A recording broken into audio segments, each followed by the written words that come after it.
often part of the difficulties I see has specifically to do with people carving themselves up into little roles, right? And then if that's part of the question of what can leaders do, I think then it becomes much more interesting. I think what leaders can do is you have in every institution, church, military, politics, schools, certainly, you have endless reiterations of family dynamics.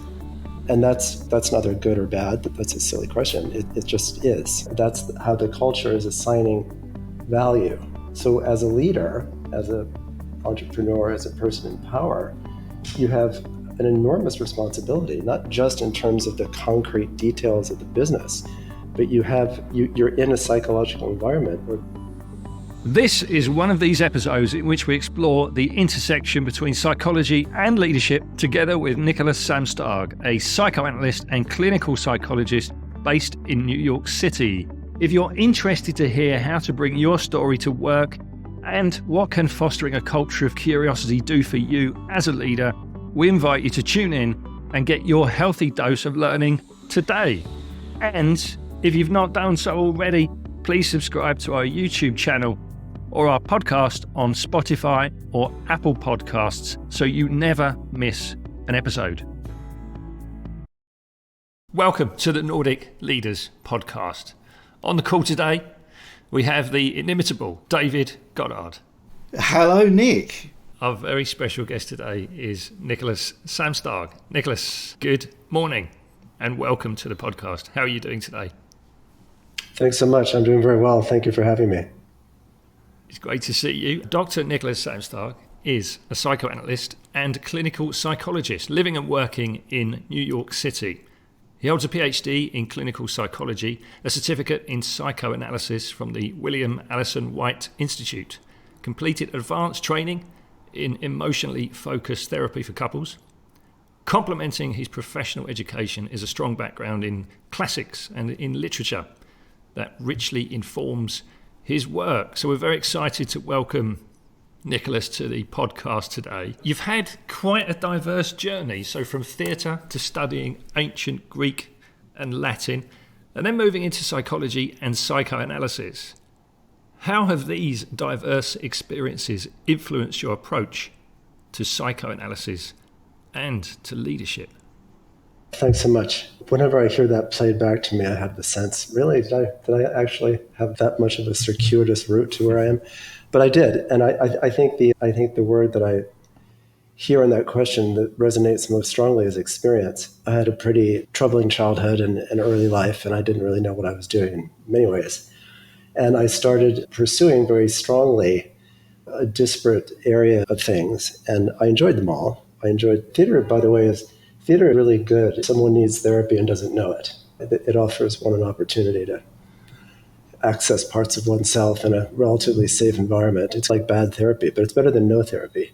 Anyway, I was interested in that, and I was very interested in the literature involved. And the various zigs and zags of my career brought me closer and closer to psychoanalysis. I actually started reading about psychoanalysis when I was studying theater. The great German dramaturg Stanislavski, who read a lot of Freud and asked his actors to create psychological profiles and backgrounds. Anyway, so I did that. I wrote advertising for a while. I did a bunch of other things. And at a certain point, I got into my own treatment. This was really important that I be in treatment. And I got a lot out of it. I thought, you know what? I might be able to do this. So I went back to school and got all the various certificates and degrees. And I think, to answer your question now, I think all of those different zigs and zags made me more aware of what I wanted. And I didn't feel comfortable in any one particular. But when I found psychoanalysis, I found my home. I get to think about and experience a wide array of human endeavors, which I really like. All those different things did have a purpose. And specifically with literature, I'm not the first person to say this, but psychoanalysis can be looked at as a literature. It does have aspects of science, it has aspects of this and that, but it can be an elegant way of understanding some profound questions about what it means to be human. And I think if engaged with a certain amount of humility and wonder and curiosity, it can be very effective for many people.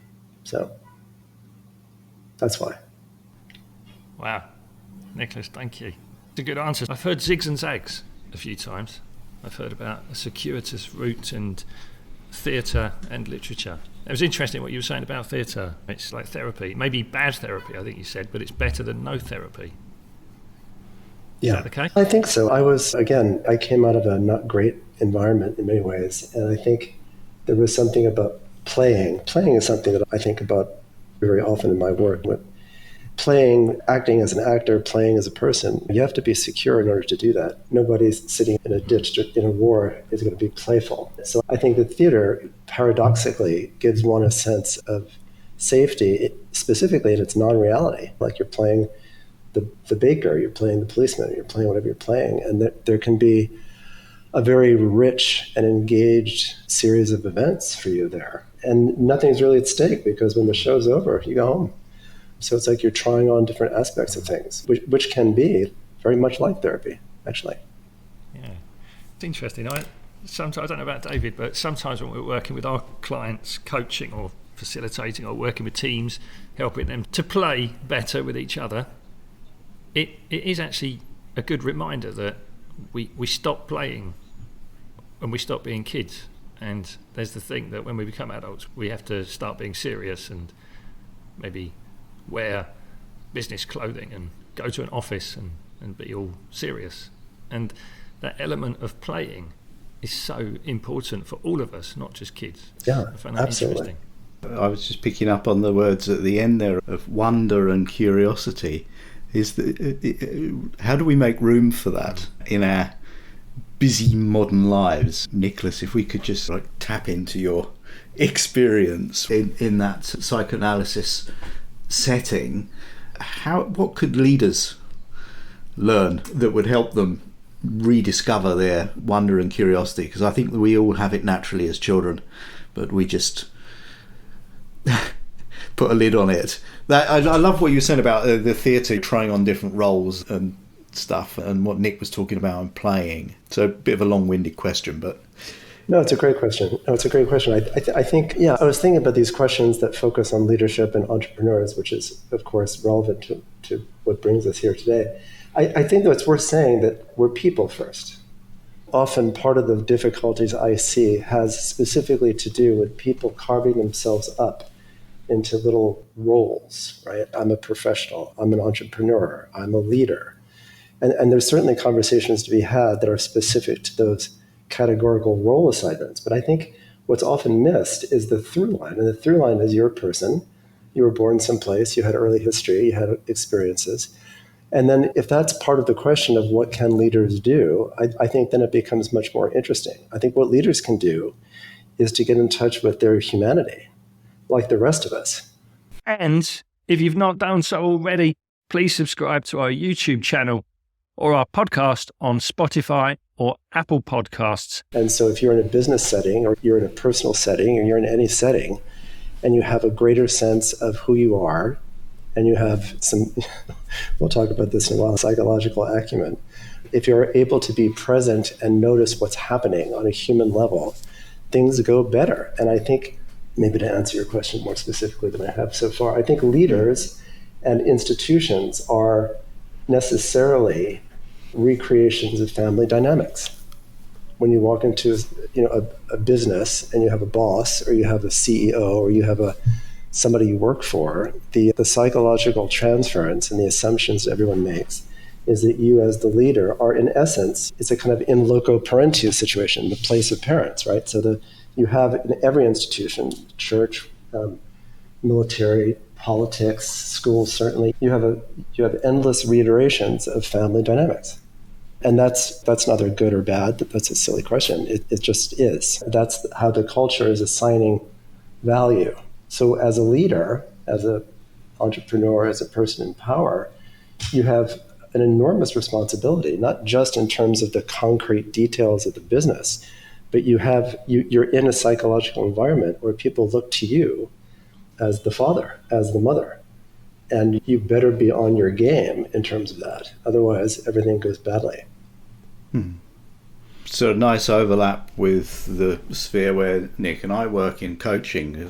That's also it's a very common thing that presents in coaching is how do I really connect with the people in my team and be a leader of people using my humanity, because the leaders are usually got a whole bunch of stuff that they need to execute, and their strategies and their implementations, and so they're very task focused, and there's maybe not so much room to really notice the human being in front of them. I think you have to make the room. You have to make the room. It's not this. I don't know of any culture that embraces psychological awareness from the early infancy, but I think it's too bad that we see psychological awareness as a kind of non-manly or not practical, and this is of enormous consequence. Your psychology travels with you, and when you're in a business setting or a war setting or you're an air traffic controller, whatever the tension, whatever however high the stakes are, your psychology and everyone else's is still online. It's not like it ever goes away. And so while it might feel daunting to think, oh, Jesus, I'm running this place. It's like a house on fire, and I have to be psychologically aware. Yeah, you do. So the whole human being comes to work then. You don't leave your values or your awareness or your psychological awareness. Exactly. And I don't think it takes much when I say this. I'm not thinking of anything fancy. I don't think people have to go into psychoanalysis. Psychoanalysis is not for everybody. But I do think that with a fair amount of coaching or instruction, leaders, business leaders, entrepreneurs, all that, they could really learn something about this, because there's nothing more practical than having people feel recognized. And people don't feel recognized. They feel like they're robots. Often, not always, but often. I think it also gives a great opportunity, though, for leadership going forward, because leadership is a uniquely human activity in that way. It's not, robots don't lead. So the robots maybe give you answers, but they're not very good at asking questions. And they maybe are extremely good at processing information, but they're not very good at dreaming. So all of the things that are uniquely human, I think, are bound up also inside leadership. That's right. Yeah, totally. And they're not, I don't think there are nearly enough avenues in the business settings for that to be made clear. There's a series of false dichotomies. We can't be psychologically aware because it's not practical, or it doesn't make money or something. But it's those companies, I'm sure you guys know this, the companies that Harvard Business School and business schools, companies who pay attention, it sounds obvious, to the psychological realities in front of them do better. Yeah. People want to work there. People want to work there. They feel more secure.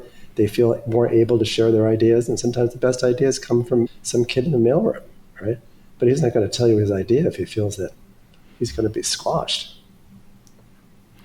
Nick, I'd just like to bring you back into the conversation. I can see you getting excited there on the side of the screen. And Nicholas was talking about a lot of, I think you used the word practical quite a few times. So, Nick, did you have a question about practicality? Well, I've heard this idea that your psychology travels with you. That was nice. And thinking about leadership and leaders and companies. So a leader takes their psychology with them, and at the same time, one of their key roles is to help people to collaborate, to come together and do great things. And also connecting, another thing that Nicholas, you said about work is a recreation of family dynamics. So I was just thinking about those things that you were saying. What can you tell us, the leaders and the specialists and project managers and HR directors who are listening to this right now? How can they take those thoughts and become more self-aware or effective in the workplace?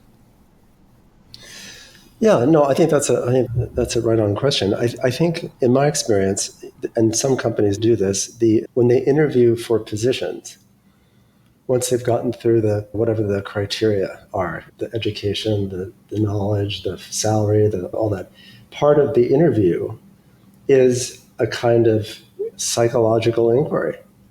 They ask about the person's past. Were you the oldest of 7 kids? Were you the youngest? That's a big difference. What was your early life like? Nothing that I would consider to be intrusive or or bizarre, but where do you, like, just look, people feel, I'll say this over and over again, people do much better when they feel secure. And part of feeling secure is to have people, especially in surrogate roles of family and mother and fathers and all that, if people are actually interested in you in some just basic way, people tend to feel more secure. What was it like? Did you go to camp? Are you athletic? How do you spend your free time? And to help create a culture not of psychological intrusiveness, and again, nothing fancy, but just, who are these people? You're with them all day long. You spend more time at the office than you do anything. Do you know anything about them? As I said in my response to those great questions, it's amazing to me, we typically don't know the color eyes of the people we're talking to. We just don't know. We don't pay attention. So I think that's a running theme in all my responses, is that how do you do that? You become curious. You consider that knowing those things, knowing those specific psychological aspects, background aspects of the people you're working with, that's very practical. Those people will want to come to work in the morning, right? As opposed to, hi, how was my weekend? Oh, blah, blah, blah, blah, nobody cares, right? If somebody likes to be skiing and they come in and you say, how are the slopes? But you have to mean it, right? You have to be interested.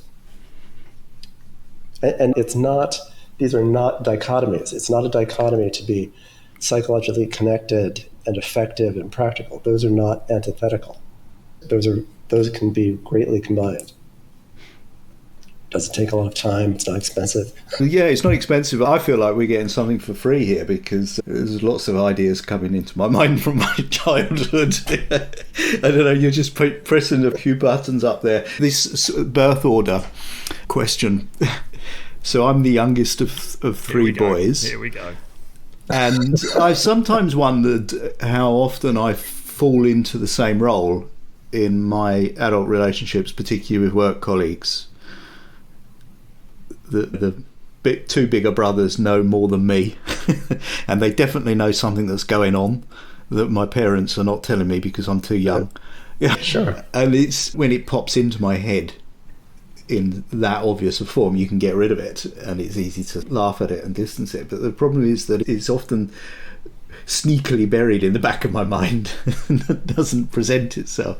So what I try to do is notice the dynamics in a group setting a little bit more, and what's my role in it. So what role did I play in the meeting, and did I take my turn to speak? Did I talk over somebody? So I think I won't get to speak if I don't. Just noticing things. I noticed, Nicholas, that you've been talking quite a lot about noticing. And you mentioned safety. What else comes to your mind? How we can develop that power to notice more, be more present, be more aware? I think the most direct way of doing that, one of the most direct ways of doing that, is to model that behavior. If you, as the leader, you don't have to sit down and actually talk about this explicitly necessarily, although you may have to. But if the CEO or the person in charge is a genuine person and is able to pay attention to the people around them, then that will set a standard. If they go around and they cuss people out and they slam doors, that will be mimicked too. It's not absolutely precise. I'm not saying that because of birth order or family dynamics, the office situation will work exactly like that. But I am saying it's always, in many ways, a recreation of that. And so the people who speak the loudest and seem to have the most confidence often had it for a long time. I mean, one of the things that I always am impressed by in terms of psychology is how much of life is just a reiteration of earlier things. It's very rare that people have the interest or the wherewithal to actually see that. So after I don't know, there's no magic number, but after 10, 15, 17, I don't know, it's done for most people. They don't have really any different experiences or relationships, I should say. They just keep having the same ones. How many people do we know who are telling you the same story? They're always beleaguered, or they're always that. Well, they've been on the planet for 30 years. It's like, how is that possible? Why does this always happen to me? Yeah. That's interesting. We did that in our team, actually. We in the Nordic Leadership Network team. A couple of times we've had a session where we've shared just simple things like tell us something about when you were growing up, where you grew up, or an interesting challenge that you overcame in your childhood. And one of our crew, Emma Jelly, took us through a visual exercise doing this, that we were making stories. And you know what a great question is? A great question is, what's your earliest memory? And then to think Nicholas, about what's that your as a earliest kind memory? of, let me know. My earliest memory is of playing with what do you even call it? It was a lipstick container of my mother's that I found in the grass. And it was ingenious to my young eye. It was gold. I think it was gold and leather maybe, and you twisted it. And a little like snake-like tongue popped out of the top. And I was enamored with that. Wow. That's my earliest memory. Lovely. David, what's your first memory? Oh, you've got one. Oh, this is going to be good. Nothing that I could share in public. This is a family show. Yeah, exactly. But while you're thinking, it's interesting what Nicholas was saying, that with most of our lives is a repeat. It's interesting that I think it was Ellen Langer who was talking about mindfulness and how we typically repeat 90% of what we did yesterday and the day before. So our daily lives don't change that much. So it really makes sense to me what Nicholas is saying, that we're telling the same stories, we're reliving the same thoughts and feelings a lot of the time. I'm not sure what anyone means when they say good thoughts or bad thoughts, but I think one way to be more present is to try to put language to your experience.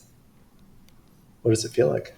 There's among the very famous people that I studied all this with, there was one guy, and he wrote tons of books. He's a lovely fellow, but he would basically say to all his patients all the time, "What was that like? What was it like?"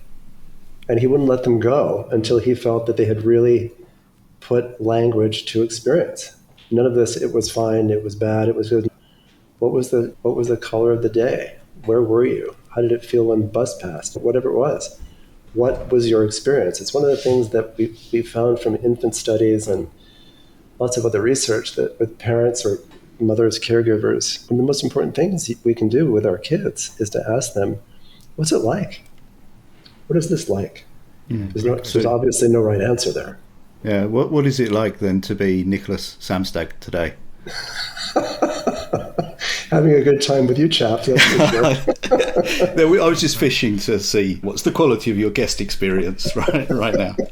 I have a question that just popped into my mind, if I may. How hopeful are you around leadership for the future? You were talking about genuine leadership just now, and you're also talking about being more human, or more in touch with humanity. And at one level, I can see that there's much more awareness around this. Leadership development as a topic as a subject has been around for decades now, and almost all the literature, and it pushes it in that same direction, that we need to be more human, more people focused. My experience is slightly different. I don't want to get into politics. I'm British Finnish nationality. I'm not impressed with, let's say, that at a societal level, the leaders that we have right now. Maybe I'm just getting a grumpy old man, but they don't seem to be the best crew that we've had. And I'm not going to go over to New York and ask you about your leaders. But how about you? How do you feel hopeful for the future? Because we should have a lot more knowledge about this stuff now. It's interesting. I think since I've recently started this podcast journey, I've spoken to some very young CEOs and entrepreneurs and all that. And I will say, this is a small sample size, but I will say that I was very impressed by how relatively open they are compared to older folks. Having said that, I completely agree with you, Dave. I think we're in the shitter in terms of leadership. But I think again, as I said in one of my responses to your questions, that we are all self-selected samples. Self-selected samples simply means that we gravitate to careers that articulate how we think and who we are in many ways. And that doesn't necessarily mean it's healthy, but it means that it's a good fit. So if you're asking a question about leaders, the first thing that comes to my mind which may sound cynical, is narcissism, right? Which isn't always true. And narcissism isn't a dirty word. And there's certainly good aspects of narcissism. By the way, Christopher Lasch in 1954, if anybody's interested, wrote one of my favorite books called The Culture of Narcissism. And he would be turning in his grave and on fire if he was alive now. But I think when you look at people who want to be, how do I say this judiciously? I think that there are leaders, business, political, scholastic, whatever leaders, who aren't that interested in being leaders per se, but they're really engaged by their work. And they happen to be, they went up through the ranks and now they're leaders. There are other people who really do want to control people. They want a lot of power. And that would be the headline for those folks. They don't necessarily have the interest or capacity or wherewithal to be psychologically minded or to necessarily care as much as we would hope they would. But they really like wielding the baton. And I think that's a distinction for all of us. Like, why are we doing what we're doing? And so I think leaders, like the rest of us, need to remind themselves of their humanity. But it is true, and I'm a grumpy old man too. Nobody goes into politics, I don't think, who is not interested in controlling people. And that, for the good, could be for the good. I as a would-be politician really want to control these people because I think this is what's good for them. But I'm not so sure that the political class are robust psychological folks. They're not. Who would want to do that job, actually, really? Mm-hmm. I used to have these kind of faux debates with a colleague of mine about the people who are in positions that we should only put people in positions of power who don't want to be there. We just put people like some smart person who actually cares. You have to spend 2 years doing this job. Anyway, that's my take on that. Yeah. So I don't want to be a member of a club that would have me as a member. There's sort of some kind of logic there that I don't want politicians who want to be politicians. Right. And there's a huge amount of naivete, right? The populace of any country, I don't think, is particularly aware of any of this. You know, so what are the three things you should never talk about at a cocktail party? Sex, politics, and religion. Just never talk about those things. Yeah, there isn't much else to talk about though after that. Nick, so thank you, Nicholas. There's some wonderful answers there. I still have a load of questions, but I'd be also curious to hear, David, what are you hearing? Yeah, trust your instincts, David. What's the question that springs to mind? One question, just backtracking slightly, that saying that you made at the beginning, Nicholas, theatre is good for somebody that needs therapy but doesn't really know it. So actually there's two questions there. How do I know? How do I know when I need therapy? And maybe the other question is something along the lines of just help me out a little bit. What's the difference between psychotherapy and psychoanalysis? Who's your client? Who comes to psychoanalysis? It's always a good and fun question to talk about. When we talk about psychoanalysis or psychotherapy, broadly speaking, we're talking about an assumption that human experience comes from two realms of experience. It comes from the so-called real-world perceptions, and it comes from the unconscious. And there's no question anymore that we have an unconscious. It's not the unconscious of Freud in many cases, but we do and don't know. I sent you that essay that I wrote, right? We do and don't know what we're talking about. We certainly have aspects of how we think that can be articulated directly, but then we really don't know anything else. You don't know the unconscious until it presents itself, and it often presents itself in curious and upsetting ways. So I'd say that psychotherapy, dynamic psychotherapy, assumes that the person has an unconscious and tries to help them get in touch with it. And it's typically done once or twice a week for as long as the person wants to. I should also say at the beginning that there are many reasons to go into psychotherapy. Some people need psychotherapy, otherwise they'd be put in the hospital or prison, right? Those folks are in serious trouble. On the other side of the bell curve, there are people who are just curious about who they are and where they came from. I got into psychotherapy so many years ago because I kept fighting with authority figures. I kept getting promoted, and then I would get in there and I would just go at it with these guys. And I was never fired, but I at a certain point I thought, what's going on here? I've been tapped to do this and tapped to do that. And it's all very nice. And then I get in there. I don't want to do it, or I wouldn't have the job. And as obvious as this is, it had a lot to do with my father. He was a very powerful man. He left when I was 4. I had a lot of anger feelings for him. So I think one good reason to go into psychotherapy is not because you're bleeding from the neck, psychologically speaking, but because you're interested. You just wonder, wait, but like, I realized I've been having the same relationships, or there's something here that I really want to figure out. You're not necessarily in an enormous amount of pain. Although, if you are, that's another really good reason to go into psychotherapy. But it's not, psychotherapy, certainly psychoanalysis, spans the distance from people who are perfectly, solid citizens and life is looking really good, but they have some gnawing concerns about where they came from and who they are. And on the other hand, people who are in serious need of help. Otherwise, they will hurt themselves or somebody else or become addicted or all the rest of it. So that's a very wide group. The people I deal with, I deal primarily with people in the sort of the first to middle order, people who are high functioning by any standard, but who are committed to not repeating everything that they've been repeating and need to know where that comes from. One of the things I talk about a lot is personal and historical narrative. How would you tell your story? And people usually tell very flat stories. I was born here, I went to school there, I fell on my head when I was 6, whatever it was. But there's no warp and woof to it. There's little texture, there's almost no nuance. It sounds like a cartoon.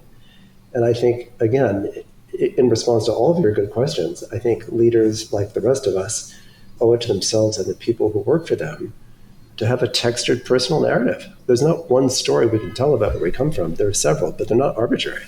So how do you see yourself? And psychoanalysis is typically more frequent. So you come more frequently, and you spend much more time free associating and not in a kind of linear thinking mode. So the psychotherapy, it's not that analysts are not disinterested in what's happening in the so-called real world. I'm interested in how your kid is and the new car you bought and all of that. I'm interested in all of it. But I'm more interested in you being able to make more connections between what's happening now and what happened then, and helping you develop a richer way of understanding who you are and what's going on. So that's the difference. That's very helpful. David, which field do you need most? I think getting a more textured personal narrative sounds like me. I'd like to explore that. I could definitely sign up for that. I think my self-talk, that little inner voice, could do with a little bit of perspective from time to time. We tend to tell ourselves, at least I do, tend to tell myself the same things. So you do just fall into a trap. So I think getting me to listen to my inner voice and explore it and be curious about it, I think that would be very helpful. Yeah, there are a number of really cool exercises that some businesses do. I'm often reminded of, I have a 20-year-old daughter that I just brought home from college. When she was little, I used to put her on my shoulders and walk around Greenwich Village. And I would stop and we'd look at a tree and I would ask her what she saw. And then when we came back, I'd stop at the tree again. I'd say, what else did you see? And we would play this game, and then she would do it with me. What else do you see? You've seen this once. What else do you see? The next week, we'd pass the same tree, and I'd say, what do you see? What else did you see? And I think that's very childish and fun, and we don't do that. We think there's a wonderful, another fellow I study with who's super smart, who wrote a book called The Fallacy of Understanding, in which he talks about, and this comes from a various philosophical background people, but the trap that we often get into where we think, oh, I know that now. There's nothing else to see. I know that. There's nothing else to see. There's always more to see. Always more to see. It's just a question of there's so much to look at, we can't see it all. And we'll never see it all. We'll never understand every dream. We'll never understand ourselves or other people thoroughly, perfectly. Of course not.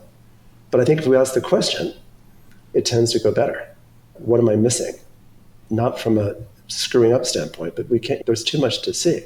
And I think when we get into these business situations, certainly work, not just CEOs and leaders, but work is one of those life-work split, that false dichotomy again, puts us off on the wrong track.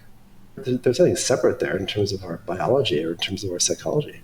But it makes it easier to bifurcate, right? It makes it easier to say this thing versus that thing. You're the same person. How come you're acting like this? One of my favorite examples is somebody comes in my office and says, I'm so embarrassed. I took off my clothes and I was dancing on the bar last night. That's not me. And I would say, who was that? If it wasn't you. It may not be you in some kind of perfect categorical way, but there was something that you were getting at there. What's going on? Right. That makes me think of a very old number by Hawkwind, Silver Machine. It starts with, I saw myself going by on the other side of the sky. Hey, Nicholas, I really have to leave. I've got a meeting in 2 minutes, so I'm really sorry to jump out. I think Nick can pursue with you our last question about personal failure and so forth. It's been a lovely conversation. Thank you so much. Thank you, David. I really enjoyed it. Thanks so much. Thank you for being so generous and sharing all of that with us. Sure. Nicholas, thank you for today. And it's been fascinating to hear your thoughts. And I have to say I'm impressed with the way you've answered all of our questions. Some of them were scripted, most of them weren't. But you didn't skip a beat. And just the example that you told us about earlier with your daughter, stopping by the tree and asking, what do you notice? I think that really takes me back to the earlier part of the conversation where you were focusing in on curiosity. Being curious is such a superpower, and just noticing the new, noticing different. I think that really helps the mind to see and experience and sense different elements around us. So I wonder if you've got time for one more question. Could you share a personal story where you faced failure or learning and how it shaped your understanding or your approach in your professional life? Sure. I I think that was the last one I answered on your question sheet. Shortly after I defended my dissertation and was through with my internship, I was treating this woman who was at times fairly psychotic, but psychotic in a kind of friendly, lovely way.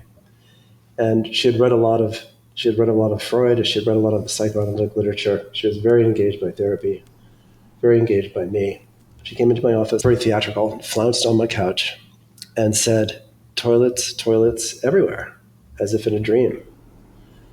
And I assumed that she was just free associating, so I asked her to keep going, and she associated to her early childhood, to her mother, who was very abusive and shaming, to certain unsafe sexual practices. And she's crying, and she felt horrible. And she started laughing and asked more questions. And we had a great time together. And I saw a few more patients. And then when I left the office, I noticed that there were 3 brand new toilets in the hall. And then I got in the elevator and there were a few more. Turns out that the building was putting new toilets everywhere. And from a psychoanalytic perspective, the session was very useful and some good stuff was done there. But I was mortified that I hadn't asked the question, how come you're talking about toilets? And one of the cardinal rules in my biz is assume nothing. Assume nothing. And so on the one hand, I can't say that was a failure, capital F, but it was certainly not good clinical practice. And I should know that the analyst should at least have some idea of the difference between fantasy and reality. Since that time, I don't think I've made that mistake. Or if I have, it hasn't been as bad as that one. It's a funny story. Yeah, thank you for sharing. I have to say, it does speak of being very much in the moment, though, and going with the flow and going with the client's words, thoughts. Yeah, I think we strive in my business to be a participant observer, right? Like you need to be engaged, but you also need to have one ear, one eye, sort of looking at what's happening. Yeah, participant observer. Nicholas, you've been a very active participant today. Thank you so much for being with us. It's been great fun talking to you and learning from you. And I've got loads of notes here with loads of great questions as well. Questions like, what's that like? Be curious, so drill down, dig a bit deeper with people. And what else do you see?